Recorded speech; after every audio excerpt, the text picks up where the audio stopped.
ठीक है। आज भारत की नदियों के लिए यहाँ पे आ जाइए। सबसे पहले ऊपर वाले पोर्शन में आइए। तो सबसे पहले इंडस। क्या करना है आपने अपने एटलस में, जो बड़ा मैप है ना, जैसे ऑक्सफोर्ड में एक तो भारत का छोटा मैप होगा, उसमें तो लाइनिंग करनी है। नदी के ऊपर ऊपर क्या करते रहिए, लाइन चलाइए। क्या कीजिए, नदी जहां से निकल रही है, जैसे मैं बता रहा हूं आपको, थोड़ा सा एटलस में उतना साफ नहीं होता है जितना इसमें दिखाई दे रहा है। थोड़ा और बड़ा करेंगे इसे। जैसे देखिए जम्मू कश्मीर, सबसे पहले तो अपने देश की सीमाएं बना दीजिए। ये दिख रही है, ये देश की सीमाएं हमारी, पहले इसको बना दिया हमने। ठीक है, फिर क्या करना है, जहां से नदी निकल रही है, नदी हमेशा पहाड़ों से निकलती है और सागर में गिरती है, यही नियम है। ऊंचाई से निकलती है और जाके कहां गिरेगी, सागर में गिरेगी। तो सबसे पहले क्या करना है आपने, छोटे वाले मैप पे लाइन बनाना स्टार्ट कीजिए। अगर नदी यहां से निकल रही है, ये दिख रही है, ये ऐसे करके जाएंगे आप, इस नदी को ले जाते रहिए, तो ये आपका लद्दाख में आ गई। उसके बाद फिर ये इधर से होते हुए ये पाकिस्तान में चली गई। इंडस दिख रही है। फिर दूसरा झेलम, झेलम ये निकली, यहां पर largest fresh water lake Wular, कल बताया था मैंने, ऑक्सबो लेक का उदाहरण है, गोखुर झील का उदाहरण है, झेलम नदी के छोड़े हुए रास्ते पर है ना, श्रीनगर के आसपास। और फिर ये बॉर्डर बनाते हुए ये चली गई कहां, पाकिस्तान में। तीसरी चिनाब आ गई, चिनाब भी कहां चलेगी, पाकिस्तान में।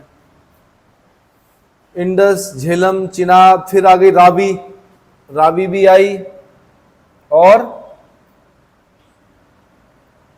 चिनाब, रावी आई, और ये भी कहां चलेगी, पाकिस्तान में चली गई।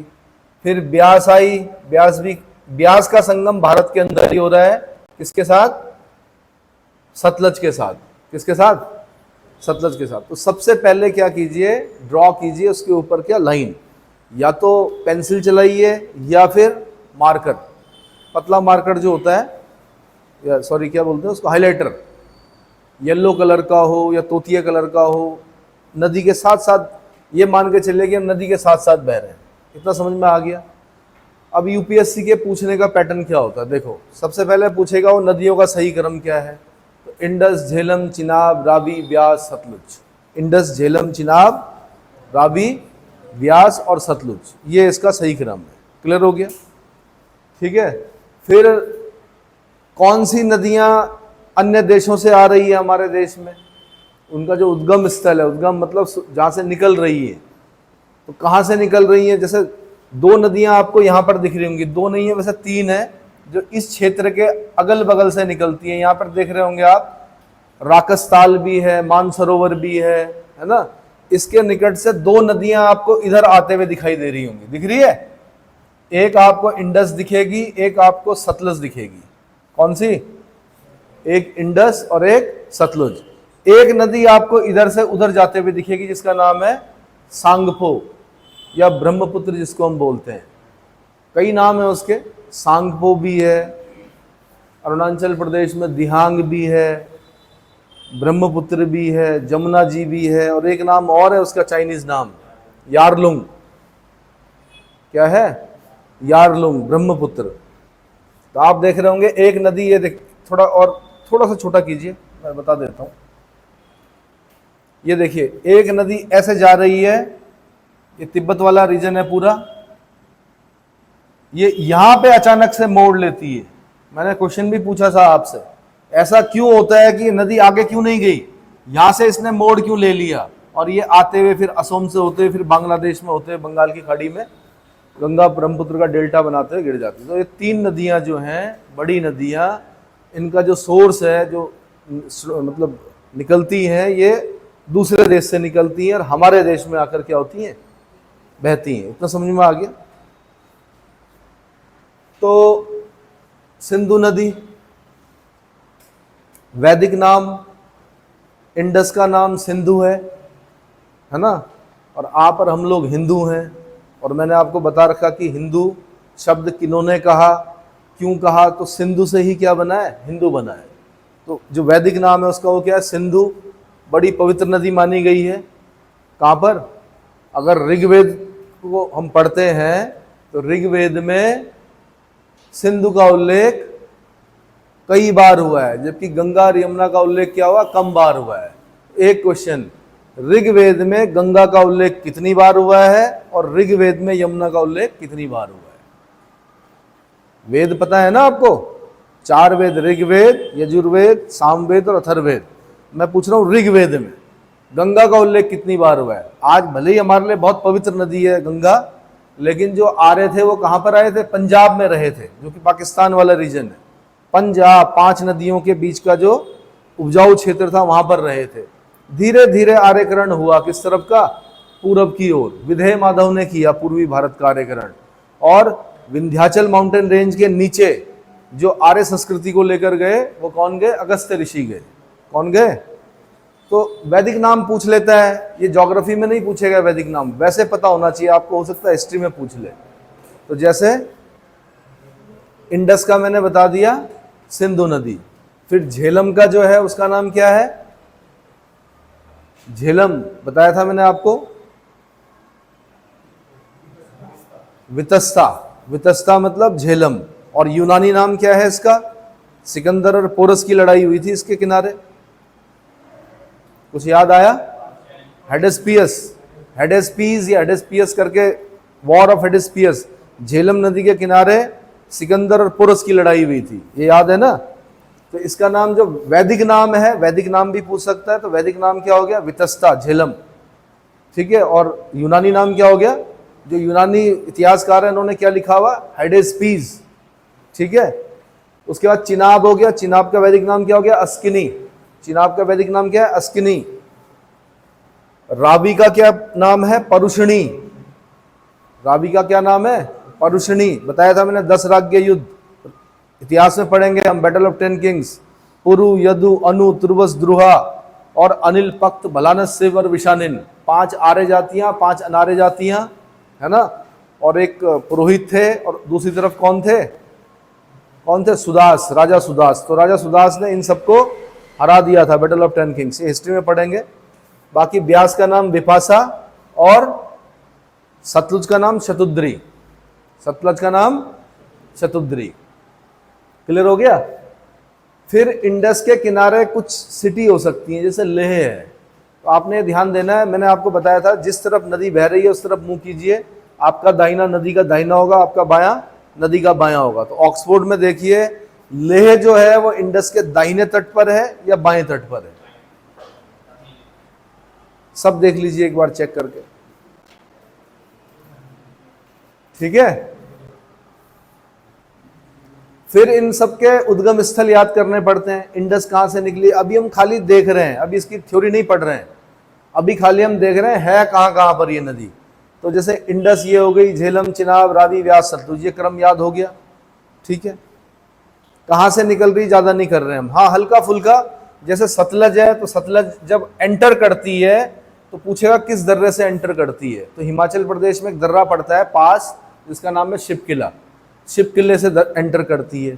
ऐसे ही ब्रह्मपुत्र पूछेगा, थोड़ा इधर कीजिए, तो इधर कीजिए, ब्रह्मपुत्र पूछेगा, ये अरुणाचल प्रदेश में एंटर कर रही है, तो यांग याप दर्रे के निकट से एंटर करती है। अरुणाचल प्रदेश में कहां से एंटर करती है? यांग याप दर्रा। मैं ये नहीं बोल रहा हूं कि यांग याप दर्रे से ही एंटर करती है, यांग याप दर्रे के निकट से एंटर करती है अरुणाचल प्रदेश में, और फिर इसको वहां पर दिहांग बोलते हैं। फिर उसका नाम ब्रह्मपुत्र हो जाता आगे जाके असोम में। ठीक है, बांग्लादेश में आके जमुना जी हो जाता है। वैसे यहाँ पे इसका नाम क्या? यारलुंग है। तिब्बती नाम इसका सांगपो है, सांप जैसी, सांगपो मतलब। और बहुत बड़ी नदी है ना? जैसे आपकी गंगा जी में राफ्टिंग होती है, यहां पर भी होती है, पर बहुत रिस्क होता है, मिलके जाना पड़ता है सब लोगों से ब्रह्मपुत्रा में क्या करने के लिए? राफ्टिंग करने के लिए, क्योंकि बहुत ज्यादा वाटर वॉल्यूम है उसका। गंगा सबसे सेफ रिवर है, इसीलिए यहां पर राफ्टिंग होती है। आगे आगे बढ़िए भाई। ठीक है, फिर यहाँ पे कोई मिठान कूट नामक जगह होगी पाकिस्तान में, वहां पर अधिकतर नदियों का संगम हो रहा होगा। ठीक है, फिर कभी कभी दोआब पूछ लेता है नदियों के बीच का, जैसे पूछ लेगा रचना दोआब किन नदियों के बीच में है?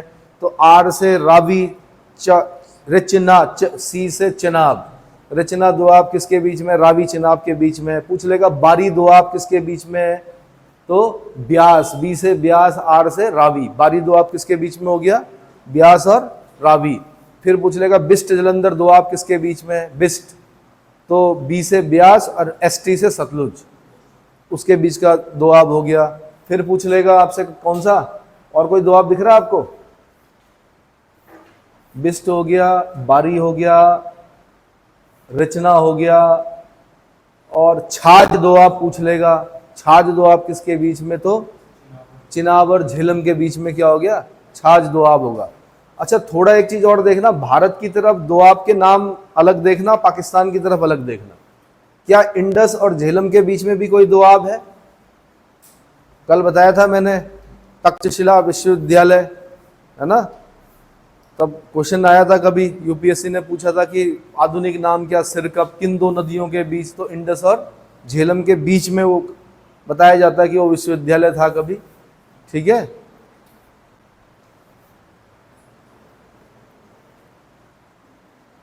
इतना समझ में आ गया? फिर कभी कभी पूछ लेता है कि भाई सिंध सागर दोआब, बिल्कुल ठीक है। फिर कभी कभी इंडस का नाम पूछ लेता है कि इसका जो तिब्बती नाम क्या है? तो तिब्बती नाम क्या है इंडस का? सिंगक खंबाब सुना है आपने? एक महोत्सव भी होता है लद्दाख में, बहुत बड़ा महोत्सव होता है। इंडस नदी, जैसे हम पूछते हैं नदियों को, वहाँ पर भी कुछ इस तरह का पूजा अर्चना की जाती है, एक महोत्सव होता है इंडस का। तो सिंगक खंबाब, क्या बोलते हैं? सिंगक खंबाब। इतना क्लियर हो गया? ठीक है। कभी कभी पूछ लेता है, यहाँ से एक बहुत बड़ी नहर निकाली गई थी, यहाँ पे एक हरिके बैरेज होगा मेरे ख्याल से, यहाँ पे चेक करना, रावी नहीं, सतलुज और ब्यास का जहाँ पर संगम हो रहा है, वहाँ पर उस पानी को रोक कर एक नहर निकाली गई है, जो नहर राजस्थान तक जाती है, जो कि भारत की सबसे लंबी नहर इंदिरा गांधी कैनाल। ठीक है, तो उसमें ये पूछता है यूपीएससी वाले कि इंदिरा गांधी कैनाल को जो जल पोषित किया जाता है उस नहर को, वो किन नदियों का जल होता है? तो किसका होता है? ब्यास और सतलुज का। जब कभी कमी पड़ जाती है, हो सकता है ऐसा बताया, कहीं पढ़ा था मैंने कि रावी का भी जल उसमें कभी कभी क्या होता है दिया जाता है, बट नहीं, आपने दो याद रखने, नीचे की नदियां याद रखनी। कौन कौन सी? सतलुज और ब्यास। और बैरेज का नाम याद रखना है, यहाँ पे एक बैरेज होगा, बैरेज का नाम देखिए कौन सा है? हरिके बैरेज ही है। ठीक है, किस राज्य में पड़ रहा है वो हरिके बैरेज? बड़ा अच्छा पानी है सतलुज का, ठंडा पानी, पंजाब में है ना। तो पंजाब के कई शहरों को पानी जो प्राप्त होता है वो किसका प्राप्त होता है? सतलुज का। इवन जो सप्लाई है वो इतनी गजब की है, जैसे ही आप बोतल में पानी भरेंगे वैसे बाहर से क्या हो जाएगा, उसमें ओस जैसी होती ना, लग जाती है, जो ठंडा बिल्कुल पानी, और बड़ा ही क्या पौष्टिक पानी, एपिटाइजर, मतलब भूख लगती है उस पानी से। अच्छा ठीक है, बाकी ये डैम वैम बाद में पढ़ लेंगे, हल्का सा इसने लिखा हुआ है गोविंद सागर डैम सतलुज नदी पर। ठीक है, और ये बाद में पढ़ेंगे। अब उसके बाद फिर आइए, थोड़ा नीचे आइए, नीचे मतलब फिर आपने गंगा तंत्र पढ़ना है। ये तो पता ही है आपको, उत्तराखंड में है ना, ये उत्तराखंड है, यहाँ से ये भागीरथी निकली, फिर इसमें कई ट्रिब्यूटरीज मिलती हैं। पंचप्रयाग पढ़ने हैं आपने, उत्तराखंड को अलग से पढ़ना है, पंचप्रयाग पढ़ने हैं। ठीक है, फिर आपने पढ़ना है कि देवप्रयाग से नाम क्या पड़ता है? गंगा पड़ता है, जब भागीरथी और अलकनंदा का संगम हो जाता है। लास्ट प्रयाग जो है हमारे उत्तराखंड में वो कौन सा? देवप्रयाग, वहाँ से हम गंगा नाम बोलते हैं। और फिर पूरा वो नीचे तक पूरा नाम क्या? गंगा, बांग्लादेश तक गंगा ही है। बांग्लादेश में जाके उसका नाम क्या होगा? पद्मा जी, फिर बाद में उसका नाम मेघना। ठीक है, तो गंगा पढ़नी है, ये गंगा जा रही है, इस पर लाइन खींचनी है आपने, ड्रॉ कीजिए। फिर साथ में उसके पैरेलल में देखिए यमुना जा रही है बंदरपूंछ ग्लेशियर से, है ना, निकलकर, और इसका संगम कहां पर हो रहा है? प्रयागराज में हो रहा है। कहां पर हो रहा है? प्रयागराज में हो रहा है। थोड़ा सा इसको और इधर कीजिए जरा, इन पूरा और इधर कीजिए, यहां तक लेके आइए इसको, मुझे सिर्फ गंगा दिखनी चाहिए। ठीक है, फिर यूपीएससी का पूछने का तरीका क्या होता है, अधिकतर नदियां गंगा में ऊपर से आएंगी, बड़ी नदियां जो आएंगी, देखो छोटी मोटी नदियां हम बोले चंद्रभागा, सौंग, इनको नहीं ले रहे हैं हम, बड़ी नदियों को ले रहे हैं। जितनी भी बड़ी नदियां आएंगी अधिकतर ऊपर से आएंगी। कहां से आएंगी? ऊपर से आके गंगा में मिलेंगी। एक बड़ी नदी होगी जो कि नीचे से दिख रही होगी आपको, सोन। कौन सी? गंगा की एक ऐसी बड़ी ट्रिब्यूटरी जो कि नीचे से आकर, कहां से आकर? अमरकंटक की पहाड़ियों से निकलती है, ऊपर की तरफ आती है, और यहां पर क्या, बिहार के आसपास इसका संगम होता है, किससे? गंगा से। तो यूपीएससी कैसे क्वेश्चन पूछती है? यूपीएससी पूछेगी ईस्ट टू वेस्ट गंगा की ट्रिब्यूटरीज का नाम बताइए। क्या बताइए? तो मोटी मोटी जो दिख रही मुझे अभी, वो एक कोसी दिख रही है, ये मैंने बताया था आपको, नेपाल से आ रही है। नेपाल से भी क्या आ रही? नेपाल होते हुए आ रही है। वैसे तो निकल कहां से रही है? तिब्बत से निकल रही है। 7 बड़ी नदियों से मिलकर बिहार का शोक किसको बोलते हैं? कोसी को बोलते हैं। 7 बड़ी नदियों से मिलकर बनती है। यूपीएससी पूछ चुका है कि इनमें जो 7 धाराओं में सबसे बड़ी धारा का नाम क्या है? अरुण, ये बता रखा मैंने। फिर हनुमानगढ़ के आसपास क्या डैम वैम बना रखा नेपाल भारत की बॉर्डर पर, लेकिन उसके बावजूद भी उस डैम को इधर उधर से क्या करती है, ये मार्ग परिवर्तन के लिए कुख्यात है ये, और बाढ़ लेके आती है। कहां पर? बिहार में। तो बाढ़ अच्छी चीज है कि खराब चीज है? हाँ, बाढ़ अच्छी चीज है कि खराब चीज? मतलब खराब है या अच्छा है? देखो, अब मनुष्यों की दृष्टि से देखोगे तो खराब है। नदी मार्गों को बाधित करोगे, आप अपने होटल्स, अपने मकान, अपने गांव बसाओगे, नदी में बाढ़ आएगी तो बहेंगे बहेंगे। जब आप तो बहोगे बहोगे, आपके साथ आपके पशु भी बहेंगे, तो आपके लिए तो खराब है। लेकिन अगर प्राकृतिक दृष्टि से देखा जाए तो बाढ़ अच्छी चीज है, क्योंकि फर्टिलिटी को बढ़ाती है। क्या करती है? नदी की फर्टिलिटी को, नदी कह रहा मैं, जमीन की फर्टिलिटी, जहां पर बाढ़ आएगी वहां पे क्या होगा, उसकी उर्वरक, मतलब उर्वरक हो जाएगी वो मिट्टी, क्योंकि नई मिट्टी आएगी। फिर ये भी क्वेश्चन बनता है कि जब नदी आती है तो उसके साथ जो मिट्टी आती है उसको बोलते हैं जलोढ़ मिट्टी, एलुवियल सॉइल। ठीक है, तो ये भी पूछता है। तो जहां जहां पर नदी होगी वहां पर आपने देखा होगा कुछ मैदान ऐसे होंगे जो नई नई बाढ़ के मैदान होंगे। क्या होंगे? नई बाढ़ से बने हुए मैदान होंगे। मतलब कुछ साल पहले बड़ी बाढ़ आई होगी तो बिछा रखा होगा वहां पे नई मिट्टी, है ना।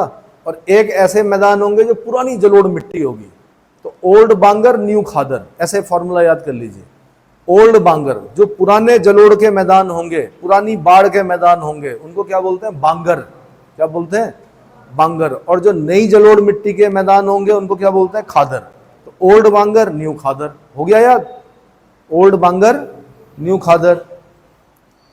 तो जो क्षेत्र वो होंगे वो कैसे होंगे? फर्टाइल होंगे, बहुत अच्छी फर्टिलिटी होगी वहां पर। तो एक कोसी हो गई, एक गंडक हो गई। कौन सी हो गई? गंडक। शालिग्राम भी बोलते हैं इसमें, पत्थर होते हैं शालिग्राम, फॉसल्स होते हैं वो, उनको तोड़ेंगे अंदर तो एक क्या दिखेगा आपको? एक आकृति दिखेगी। आप बोलोगे ये तो प्रभु की क्या है, कि पत्थर के अंदर क्या है? प्रभु की लीला है। ठीक है, प्रभु की ही लीला है ना। धार्मिक दृष्टि से देखें तो सब ईश्वर का ही बनाया हुआ है।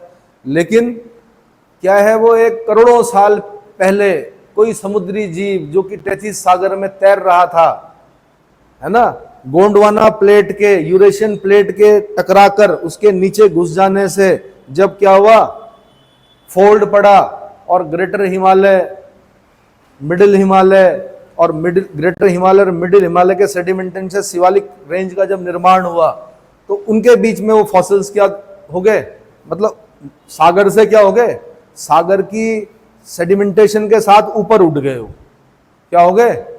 ऊपर उठ गए। आज वो नदियां क्या करती हैं? उनको काट कर नीचे अपने साथ भाकर लाती हैं।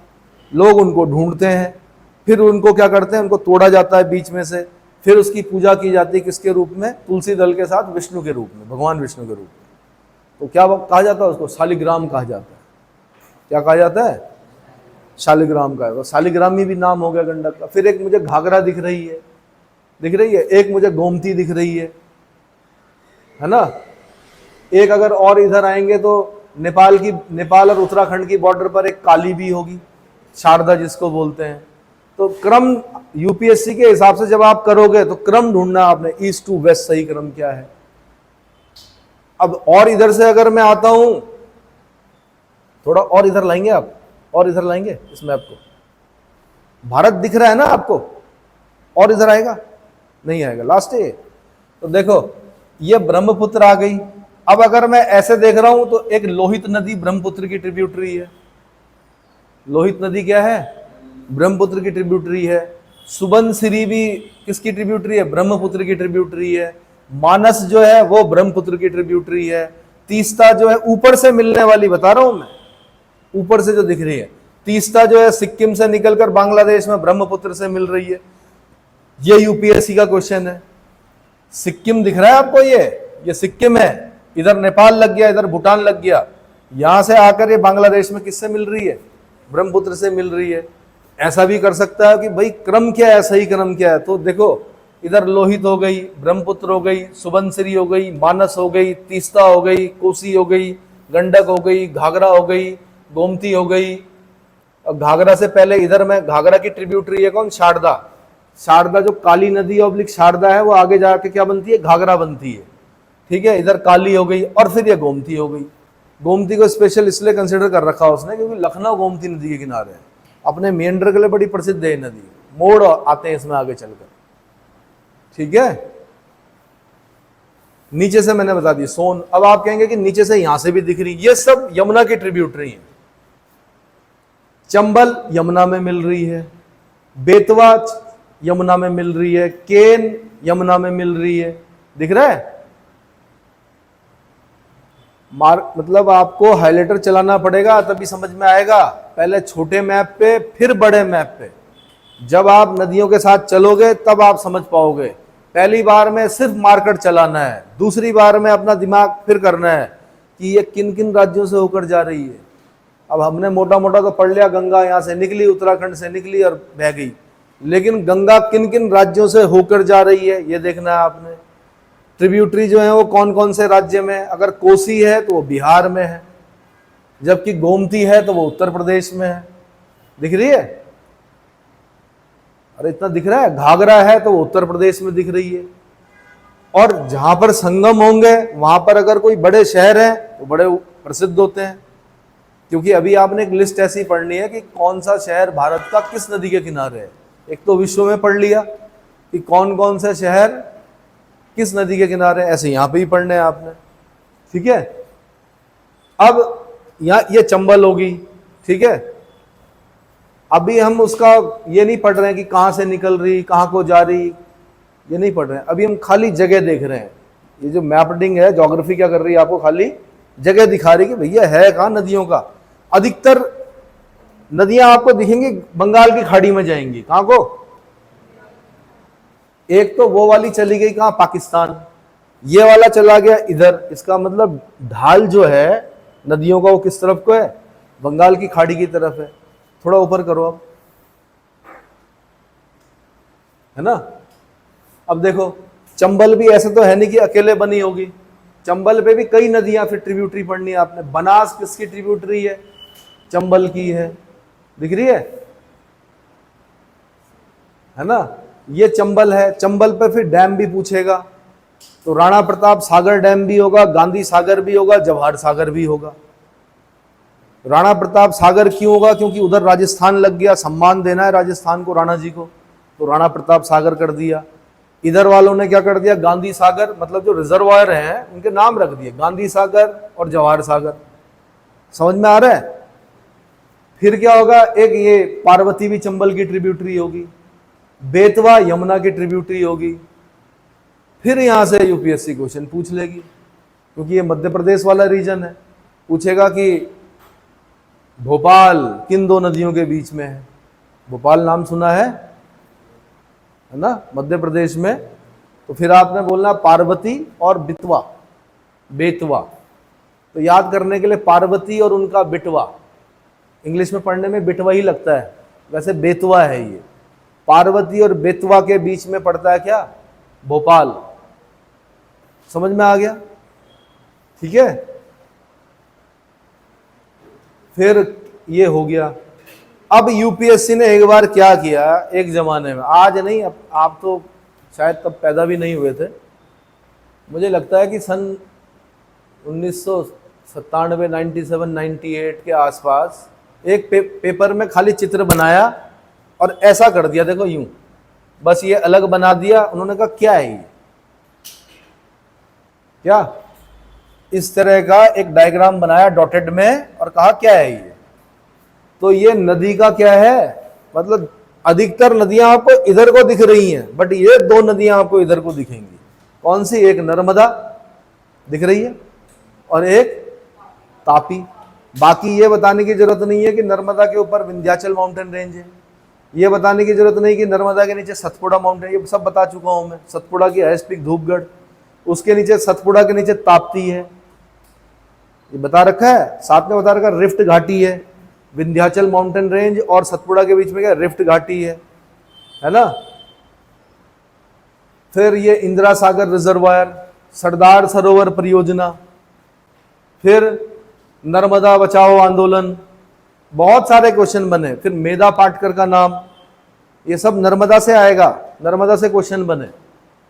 पर मैंने कहा उस जमाने में सिर्फ इतना बताना था कि है क्या है, तो ये बताना था कि नर्मदा और ताप्ती का क्या है, ये बेसिन है जो कि ईस्ट टू वेस्ट बह रही हैं। दोनों ही नदियां डेल्टा नहीं बना रही हैं, दोनों ही क्या बना रही हैं, एस्चुरी बना रही हैं। हिंदी में ज्वार नद मुख बोलते हैं उसको, क्या बोलते हैं।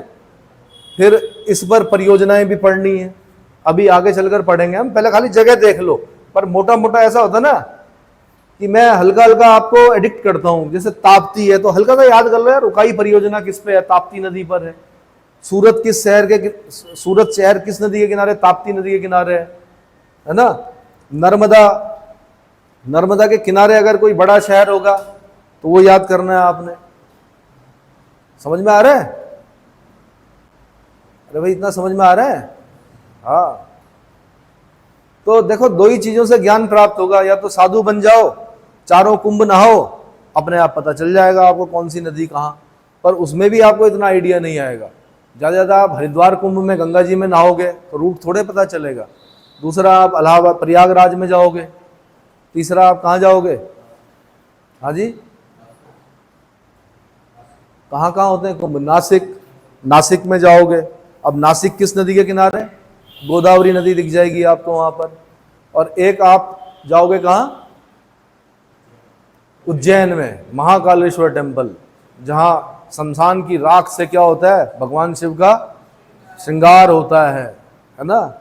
महाकालेश्वर मंदिर में जाओगे, किस नदी के किनारे, छिपरा नदी के किनारे है। छिपरा किसकी ट्रिब्यूटरी है, किसकी ट्रिब्यूटरी है छिपरा। अब ये फिर देखो ना, यक्ष प्रश्न बोलते हो आपकी, ऐसे ऐसे प्रश्न, बहुत आसान सा समूह गौ का प्रश्न है भाई। छिपरा किसकी ट्रिब्यूटरी है, तो यहां दिखेगी आपको, अगर दिखा रखी होगी उसने तो, है ना। नर्मदा से ही और कई क्वेश्चन बन जाएंगे।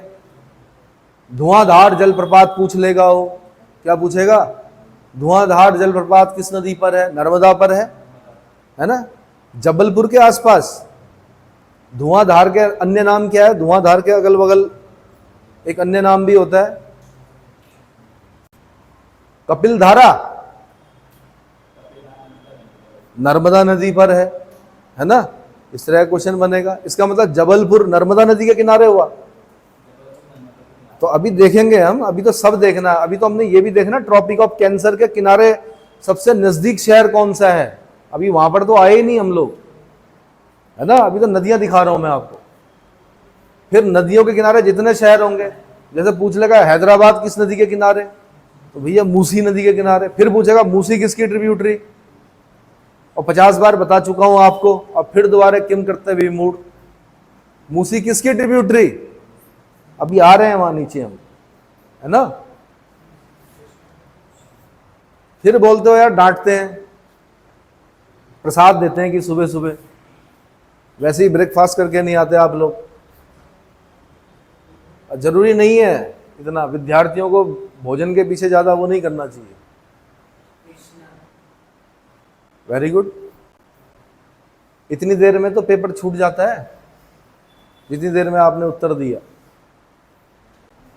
भाई इतना समझ में आ गया है? अब थोड़ा इधर को देख लेते हैं। ये ब्रह्मपुत्र तो हो गई, इधर आ गई। अच्छा, एक नदी, एक बराक भी मिलती है ब्रह्मपुत्रा में, वो बांग्लादेश में जाके मिलेगी, बराक, है ना। अब इधर को देखते हैं तो एक सुवर्ण रेखा दिखेगी आपको। अब फिर यूपीएससी का प्रश्न, इधर से इधर को, नीचे की तरफ को क्या करेगा, क्रम पूछेगा। तो एक हो गई सुवर्ण रेखा।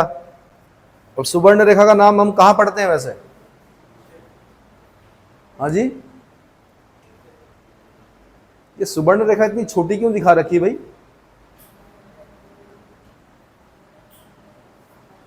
1907 जमशेद जी टाटा साक्षी नामक स्थान पर Tata iron and steel company की स्थापना की, जिसको आज हम जमशेदपुर बोलते हैं, जो कि सुवर्ण रेखा और खरकई नदी के क्या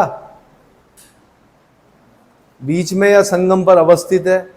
तो सुवर्ण रेखा तो क्या ये झारखंड में दिख रही है क्या सुवर्ण रेखा है? अरे जमशेदपुर के आसपास सुवर्ण रेखा दिखाई दे रही है।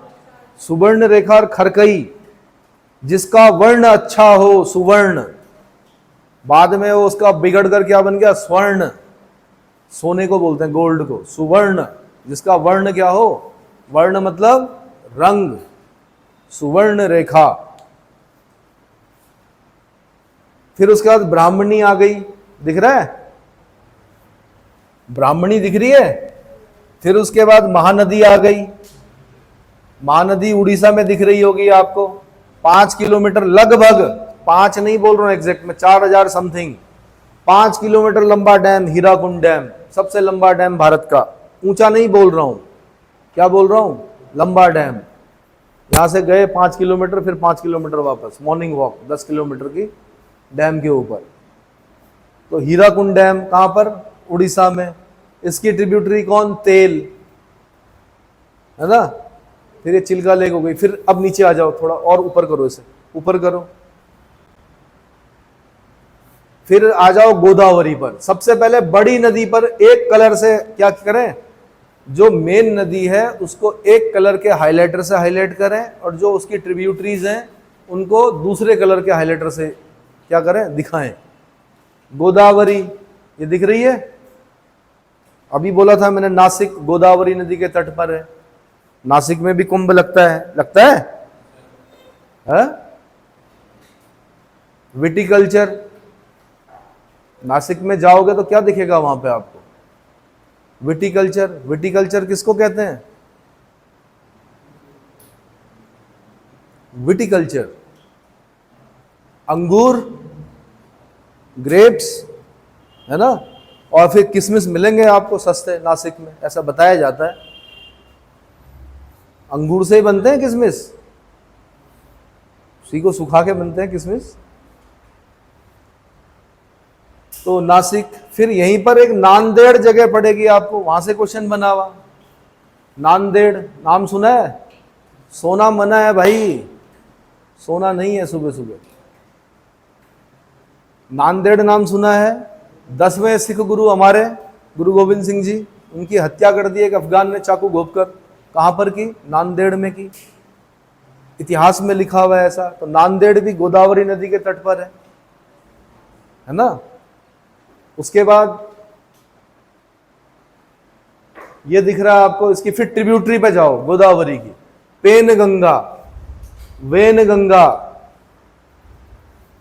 पेनगंगा, वेनगंगा, वर्धा, इंद्रावती, दिख रहा है ऊपर से, जो पेनगंगा, वर्धा, ये क्या लिख रहा, वेनगंगा, इंद्रावती, ये सब किस में मिल रही है, गोदावरी में। हो गया। उसके बाद फिर नदी, अगली वाली नदी पे आओ। अगली जो बड़ी नदी है वो कृष्णा है।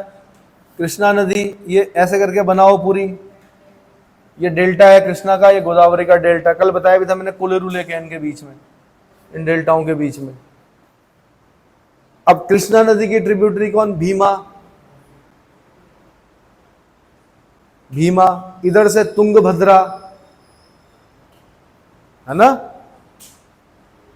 दिख रही है तुंगभद्रा? अरे भाई तुंगभद्रा दिख रही है मैंने आपको पहले ही बताया, ज्योग्राफी जगह दिखाएगी। फिर बोल रहा हूं, यूपीएससी की तैयारी एनसीईआरटी से नहीं होती स्टार्ट, किससे होती है? मैप रीडिंग से। कल को जब आप इतिहास पढ़ रहे होंगे, विजयनगर साम्राज्य पढ़ना पड़ेगा आपको। क्या पढ़ना पड़ेगा? विजयनगर साम्राज्य, जिसके बारे में लोगों को पता ही नहीं था। एक अंग्रेज ने लिखी किताब ए फॉरगॉटन एम्पायर, जिसका लेखक था सेवेल। तब पता चला कि विजयनगर साम्राज्य भी क्या है, एक इतना बड़ा साम्राज्य है। तो किस नदी के तट पर है? तुंगभद्रा नदी के तट पर। उसकी राजधानी हप्पी हस्तिनावती, हम्पी, कर्नाटक में पड़ता है। 4 वंश हुए, संगम, सालुग, तुलुग, अराविडु, है ना। उस वंश के तीसरे वंश में, यानी संगम, सालुग, तुलु वंश में हुआ फिर एक कौन? कृष्णदेव राय। राय मतलब राजा, ठीक है। बाबर ने अपनी कथा तुजु के बाबरी, आत्मकथा तुजु के बाबरी, जो कि उसने अपनी मातृभाषा तुर्की में लिखी, उसमें लिखा उसने 2 हिंदू राजाओं के बारे में। 2 से खतरा है, किससे? एक राणा सांगा से। किससे? राणा सांगा। राजपूतों का इतिहास लिखा कर्नल टॉड ने, सैनिकों का भग्नावशेष कहा राणा सांगा को। 80 घाव थे शरीर पर। कितने? 80 घाव। एक टांग और एक हाथ जा चुकी थी, फिर भी लड़े खानवा के युद्ध में। किसमें? खानवा के युद्ध में। बाबर ने कहा 2 लोगों से खतरा है, एक है किससे? राणा सांगा से, दूसरा है किससे? कृष्णदेव राय से। और बाबर की किस्मत अच्छी थी कि कृष्णदेव राय से नहीं टकराया, वरना बाबर वहीं नस्तेनाबूद हो जाता। अगर कृष्णदेव राय से टकराता तो कृष्णदेव राय छोटा मोटा शासक नहीं था। समझ में आया? कृष्णदेव राय के जब हम पढ़ते हैं तो पता चलता है कि बड़ा ही शक्तिशाली शासक था, है ना। उतना ही तिल का तेल पीना और उतना ही तिल का तेल शरीर पर लगाना, और अपने ही मित्रों के साथ मल्ल युद्ध करना, और मजाक मजाक में एक दूसरे को क्या कर देना? मार देना। तो जो मजाक मजाक में मार देता हो, तो उसके सामने जब शत्रु आएगा तो उसकी क्या हाल करेगा? मैं सिर्फ अपनी बात, मतलब राजा की बात नहीं कर रहा हूं। जब राजा ऐसा होगा तो उसकी प्रजा भी वैसी होगी, उसकी सेना भी वैसी होगी। दूसरी, दक्षिण भारत का जो ज्योग्राफी है वो टफ है, इतना बाबर भी जानता था। बाबर जब 1526 में जो फर्स्ट बैटल ऑफ पानीपत हुआ ना, उससे पहले 4 बार रेकी कर चुका था। समझ गया था वो कि यार एक बार आया वापस गया, दूसरी बार आया वापस गया, कभी भेरा के किले को जीता, कभी कुछ कभी कुछ। 5वीं बार में उसने अटैक किया। किस पर? समझ गया था वो इब्राहिम लोदी के बस का नहीं है, ये जवान सब लड़का है, इसको तो ऐसे ही कूट दूंगा मैं। और वो समझ गया था कि मेरी तुलुगमा युद्ध पद्धति के सामने इनकी कुछ नहीं चलने वाली। और वो समझ गया था कि मेरे पास उस्ताद अली और मुस्तफ़ा जैसे तोपची है, और मेरे पास क्या तोप है ना। आग और आदमी के बीच की लड़ाई, जिसमें आग और आदमी की जब लड़ाई होती है तो आग जीतती है हमेशा। इतना समझ में आया? वो कृष्णदेव राय की बात कर रहा हूं। वो कृष्णदेव राय जिनके दरबार में अष्टदिग्गज रहते थे। कौन रहते थे? अष्टदिग्गज रहते थे। अल्लाह सीन पेडन्ना पढ़ेंगे अभी आप, तेनाली राम, रामकृष्ण, धुरजटी, तो बहुत सारे नाम हैं, वो इतिहास में जाएंगे हम। चलो, तो तुंगभद्रा जब आपको दिख जाएगा तो हम्पी भी अपने आप पता चल जाएगा कि कर्नाटक में हम्पी जो है वो तुंगभद्रा नदी के किनारे है। फिर जब हम विजयनगर साम्राज्य पढ़ रहे होंगे तो बहमनी साम्राज्य भी पढ़ना पड़ेगा हमें, है ना। अलाउद्दीन हसन बहमन शाह, हसन गंगू ने बहमनी साम्राज्य की स्थापना की। और ये दोनों ही साम्राज्य मोहम्मद बिन तुगलक के समय में स्थापित हुए। एक 1336 में हुआ और एक 1347 के आसपास हुआ शायद। बहमनी जो है वो मुसलमानी साम्राज्य है, और जो आपका विजयनगर है वो कैसा साम्राज्य है? हिंदू साम्राज्य है, ठीक है। अपने पिता के नाम पर उस वंश का नाम संगम रखते हैं, वो हरिहर बुक्का। और ये हरिहर बुक्का वो हैं जिन्हें मोहम्मद बिन तुगलक कभी पकड़कर ले गया था दिल्ली में, मुस्लिम इस्लाम कबूल कराया, वो मुसलमान बन गए, उन्होंने बहुत सेवा की। फिर कामपिल्ले में विद्रोह हुआ, फिर वापस भेजा, फिर माधव विद्यारण्य के प्रेरणा से उन्होंने क्या किया? एक हिंदू साम्राज्य की स्थापना की। ये सारी चीजें पढ़ेंगे, फिर बोलेंगे आपकी ज्योग्राफी में इतिहास आ गया। तो जब बहमनी और विजयनगर पढ़ रहे होंगे तो वहां पे फिर पढ़ेंगे हम रायचूड़ दोआब। तो जब हमें पता होगा कृष्णा और तुंगभद्रा के बीच का ऐसा उपजाऊ स्थान कि जहां पर एक हाथी बैठता है उतने में ही पता नहीं कितने टन अनाज हो जाता है, इतना उपजाऊ स्थान। उसके लिए लड़ाई होती रही इनकी, किसकी? विजयनगर और बहमनी के बीच में। पहले ज्योग्राफी देख लो ढंग से, अगर आप जमाई लोगे, सोओगे, आगे चलकर भी आपको दिक्कत होने वाली है। तो पेन चलाइए, तुंगभद्रा ट्रिब्यूटरी किसकी है? कृष्णा की। अभी मैं बता रहा था हैदराबाद, बता रहा था हैदराबाद किस नदी के किनारे? मूसी नदी के किनारे। मूसी किसकी ट्रिब्यूटरी? कृष्णा की। फिर पूछेगा नागार्जुन सागर डैम किस नदी पर? तो भाई जहां कृष्ण होंगे वहां अर्जुन भी होंगे। कृष्णा नदी पर नागार्जुन सागर डैम। कौन सा डैम?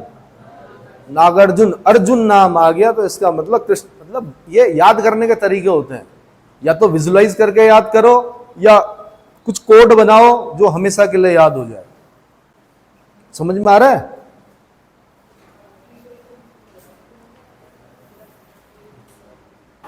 आगे बढ़ो जी, आगे ऊपर करो इसको। फिर एक अगली बड़ी नदी, एक ये पेन्नेर हो गई और एक फिर कावेरी हो गई। बड़ा जल विवाद हुआ, कई क्वेश्चन आए उस समय, किन किन के बीच में विवाद है, वो सब पुरानी बातें हो गई और विवाद चलता रहेगा। जहां पानी कम होगा, आप ऋषिकेश वालों को तो पता ही नहीं है कि पानी की कमी क्या होती है। हम लोग तो जब दिल्ली जाते हैं और मित्रों के यहाँ रहते हैं और अगर शावर लेने की इच्छा हो गई तो उन्हें टेंशन हो जाती है कि यार आज तो पूरी टंकी क्या, क्योंकि ऋषिकेश वाले हैं, गंगा किनारे वाले, जितने में वो पूरा काम निपटाते हैं उतने में तो हम खाली क्या है, भीगते हैं। नहाना तो बाद है, फिर साबुन लगती है, जितने में वो सब कुछ कर देते हैं, पूरा काम हो जाता है। तो जहां पानी की कमी होगी वहां पता है कि विवाद क्यों होते हैं, पानी को लेकर विवाद होते हैं। पानी को लेकर विवाद क्यों होते हैं? भाई खेती सबको करनी है, सबके खेतों के लिए पानी चाहिए, जीवन के लिए जो जरूरी चीज है जल है, सभी को चाहिए। जनसंख्या बढ़ रही है, कैसे होगी, है ना? बढ़ती हुई जनसंख्या की मांग कैसे पूरी होगी? तो फिर विवाद होते हैं राज्यों के बीच में कि भैया कावेरी की हाइट, डैम की हाइट इतनी रखो, हमारा पानी रुक रहा है।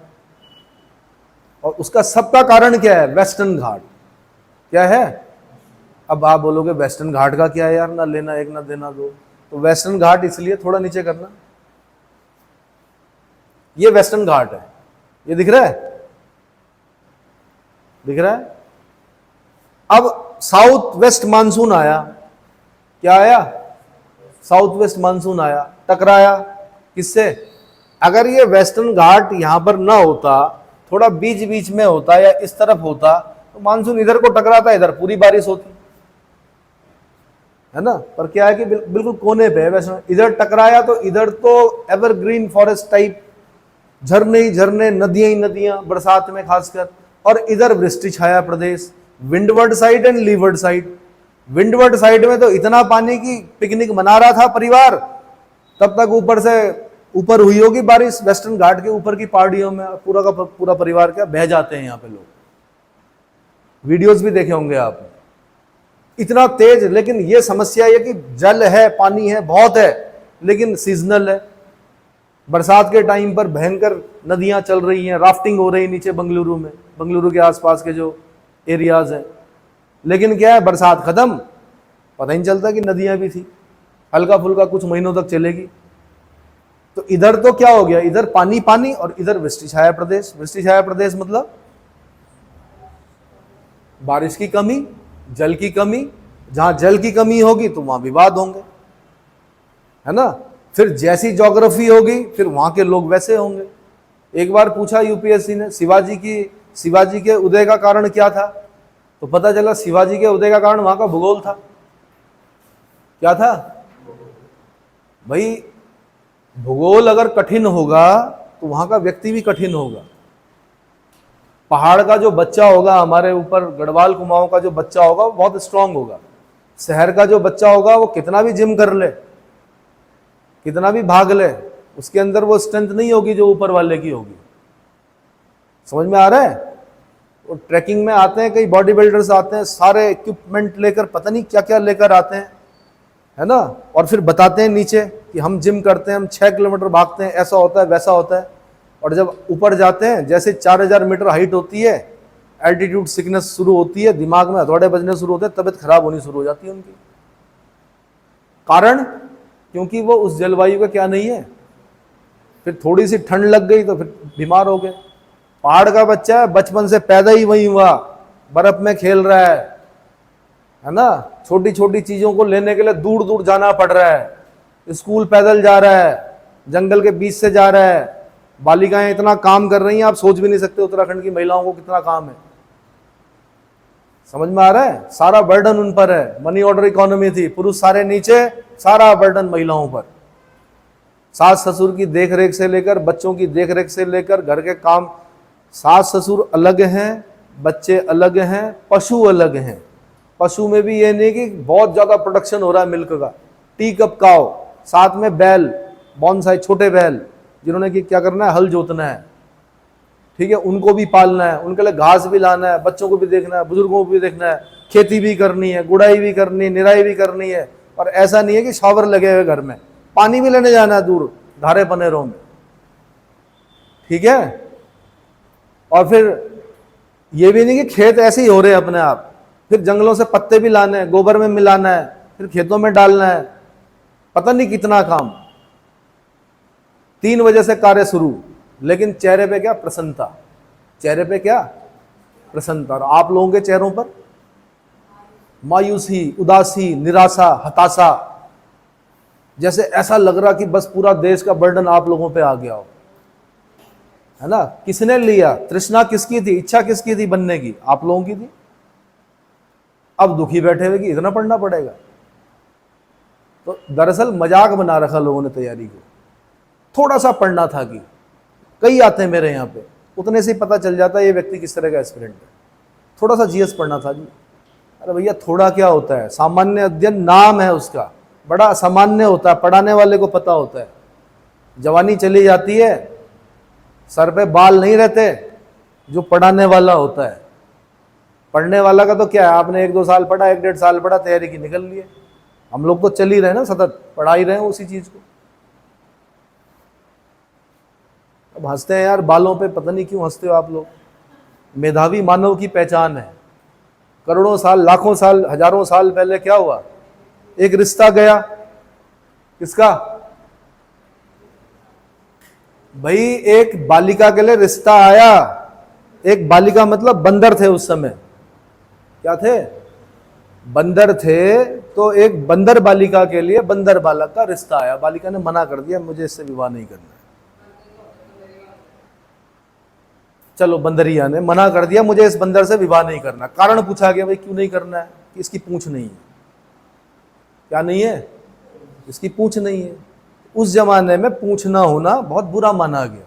दरअसल वो इंसान था, मनुष्य, जो आप दिख रहे हैं बिना पूंछ वाले। अब ऐसे ही क्या है कि आप बोल रहे हो कि बाल बड़ा पता नहीं क्या, इतना मजाक बना देते हो, पिक्चरें बन गई उस पर।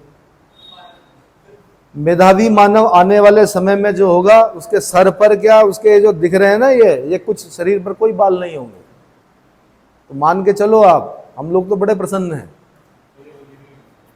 हाँ जी, हाँ, जितने भी ऐसे अंग जो जिनका कार्य नहीं हो रहा वो सब विलुप्त हो जाएंगे।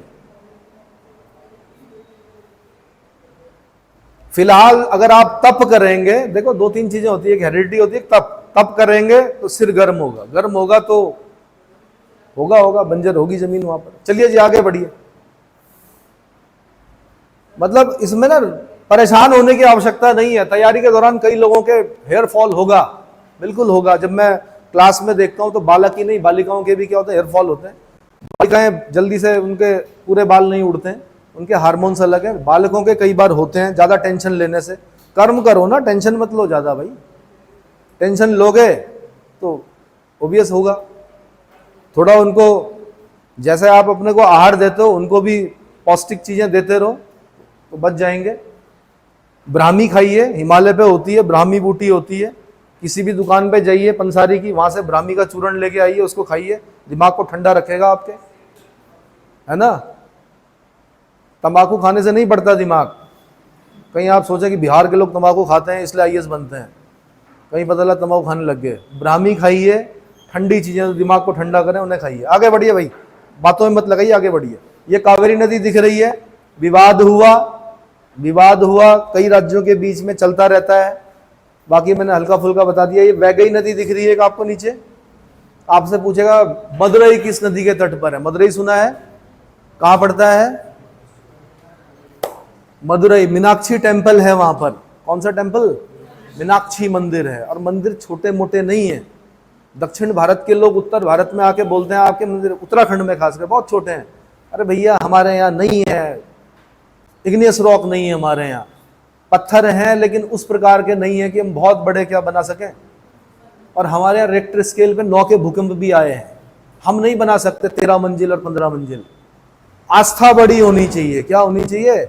तो हमारे छोटे छोटे मंदिरों में 2 पत्थर रख के एक पठाल रखते हैं हम, उसके अंदर भगवान होते हैं और सदियों तक पूजे जाते हैं। हमारे यहाँ ग्राम देवता बोलते हैं उनको। क्या बोलते हैं? आस्था बड़ी होनी चाहिए बस। बाकी मंदिर ऐसे ही बनेंगे हमारे राज्य में। वैगई नदी के किनारे है कौन? Madurai, city of festivals. City of festivals Madurai Vaigai नदी के तट पर। क्लियर हो गया? हल्के फुल्के डैम भी देख लीजिए इन पर। ठीक है, इसको 5 मिनट बाद करा दूं।